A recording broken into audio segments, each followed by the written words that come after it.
And now moving away from football, Siya Kolisi has had his hands full since lifting the Webb Ellis trophy last year. The South Africa Springboks captain has been in huge demand, signing several endorsements and beginning his own foundation. He spoke exclusively to CGTN's Sias Plessis about fighting hunger and the desire to defend the Rugby World Cup title. The 2019 Rugby World Cup seems to be a distant memory now that sport is still struggling to emerge under the shadow of the COVID-19 pandemic. But despite there being no rugby on the go across South Africa, Springbok captain Siya Kolisi has been determined to play his part and give back to the desperate people of the Rainbow Nation.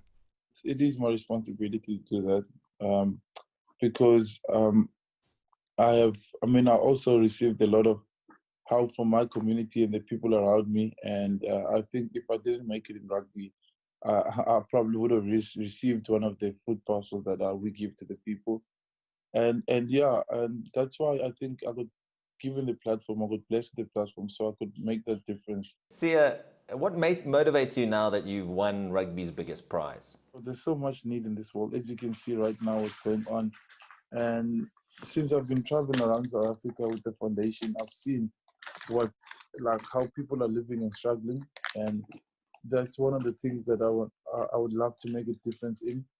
But as well, for us to be consistent as a team, as a rugby team, to remain in that #1 spot for a couple of years, and to win, obviously, if I get the opportunity to play in the British Irish Lions and to hopefully defend the World Cup. The 28-year-old says he is eager to get back to playing rugby, but maintains that the safe return will involve some changes. However, he is confident that the sport will resume sooner rather than later. Imagine rugby without scrumming. Imagine rugby without mauling. It's and breakdown. Competing flat out in a breakdown.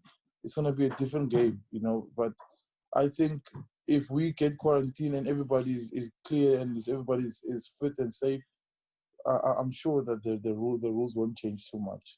According to the Springbok skipper, the much-anticipated visit of the British and Irish Lions next year will give South Africa a long overdue lift, similar to when the men in green and gold brought back the Webb Ellis trophy. I think it's going to be big, not only for rugby and it's going to be for the vibe, and obviously the economy as well. It's going to be really good for the country, so I'm looking forward to it. Siya Kolisi remains a beacon of hope to millions across the Rainbow Nation, a champion of the people and one who bears much responsibility to lead by example. His journey as a player and a role model has only just begun, as it's more than just about rugby. Now the challenge is to keep the momentum going as the World Cup winning captain attempts to guide his Springboks into a new and uncertain chapter. Sias Plessis, CGTN, Johannesburg, South Africa.